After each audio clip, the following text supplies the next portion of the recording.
On ne voulait pas finir La voix l'histoire au d'amour. centre du soleil, Alors, on ne faisait pas de racontez-moi. politique. Tu peux comprendre ça, Rudy? Tu peux le comprendre? Ça avait été son rêve de jeune fille à elle aussi. Christian Milleray, bonjour. Bonjour. Pour l'amour de Daniel Brühl, c'est le titre de votre dernier ouvrage, publié aux éditions du Petit Pavé. Alors on se souvient d'un ouvrage précédent où déjà vous étiez au cœur des cabarets.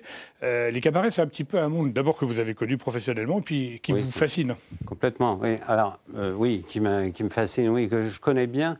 Parce que, disons que dans mon parcours, en fait, avant de commencer à écrire des livres, je vous rappelle que mon professeur de lettres au lycée était Patrick Covin, c'est lui qui m'a encouragé. Donc, il ne trouvait pas d'incompatibilité entre le fait d'écrire des chansons et des livres. Donc, les livres sont venus longtemps après, mais à l'âge de 17 ans, j'étais déjà sur scène en cabaret.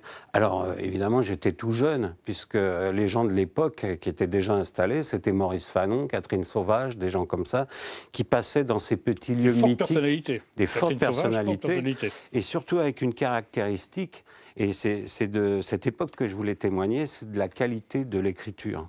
Alors, il y avait des interprètes, il y avait des auteurs, compositeurs, interprètes, des très connus. Hein, je parlerai pas tellement de Brassens, Brel, Ferré, on les connaît.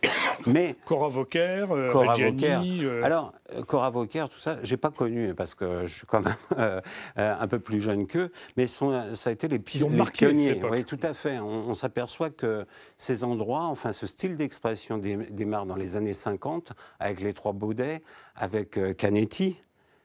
Qui a sorti tous les plus grands, hein, dont je parlais tout à l'heure. Pardonnez-moi, je vous interromps parce que je voudrais quand même qu'on dise un mot du personnage principal que vous évoquez à la première personne, qui est une femme. C'est Sylviane Munch. Alors Munch comme l'auteur du tableau assez terrifiant. Et puis Daniel Brühl, dont elle est amoureuse, qui est un interprète. Et bon, il y a des hauts débats, c'est pas toujours très facile entre eux. Oui, alors, dans un premier temps, pourquoi cette femme, pourquoi Sylviane? En fait, ce que j'ai voulu faire, j'ai voulu prendre un personnage, un observateur plutôt. Parce que prendre un acteur, un auteur, compositeur, interprète, on peut vite tomber dans un biais de chanteur méconnu, incompris, vous voyez, un peu le chanteur maudit. Elle, à l'origine, elle n'est pas du tout musicienne. Elle est un peu femme à tout faire dans un cabaret. Elle est un peu femme à tout faire dans ce cabaret, mais on va voir qu'au fil du récit aussi, elle s'éduque, si on peut dire. Parce qu'elle entend des choses, on le verra peut-être, plus ou moins bonnes, mais en tout cas, elle découvre un univers qui est la poésie. On devine bien dans le livre qu'elle n'a pas fait d'études. Et donc, elle est prise un peu par ce couple. Elle est considérée comme leur fille. Et par la même occasion, donc, elle a trouvé un travail, mais aussi elle côtoie de véritables artistes. Oui. Et elle commence à être sensible. Et notamment à ce Daniel Brühl qui écrit pour elle vraiment dans ce qui passe au cabaret. C'est vraiment les textes qui la touchent, la musique qui la touche, et le personnage aussi.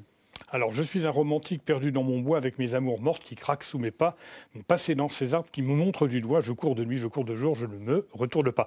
Voici quelques-unes des paroles que vous évoquez dans ce livre. Et on comprend bien, effectivement, qu'on a affaire à des chanteurs à texte. Alors, c'est pas pour dire, vous avez raison de le souligner, que c'est obligatoirement bien mieux il y a quelques années qu'aujourd'hui. Et c'est vrai que c'est toute une époque. Vous évoquez le Solex 3008. Vous évoquez, pardonnez-moi l'expression, la bouffe qu'on sert dans ces cabarets. C'est quand même assez roboratif et ça sent très fort. On sent que ça vous a marqué, ça. Non, mais c'est ça, oui. Non, mais c'est rigolo parce que rien n'est fait à l'époque pour séduire. Autant la tenue vestimentaire que même se nourrir, c'est un peu annexe. Hein. Ce qui compte, c'est s'exprimer, c'est faire de l'art. Par contre, je vais vous faire une première confidence, ça sera peut-être la dernière d'ailleurs, mais les vers que vous venez de citer, en fait, sont issus d'une chanson à moi.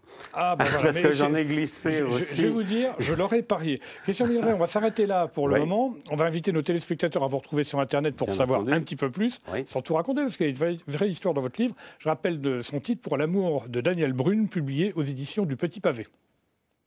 On ne voulait pas finir La voix l'histoire d'amour. au centre du soleil, on ne faisait pas de politique. Tu peux comprendre ça, Rudy? Tu peux le comprendre? Ça avait été son rêve de jeune fille à elle aussi.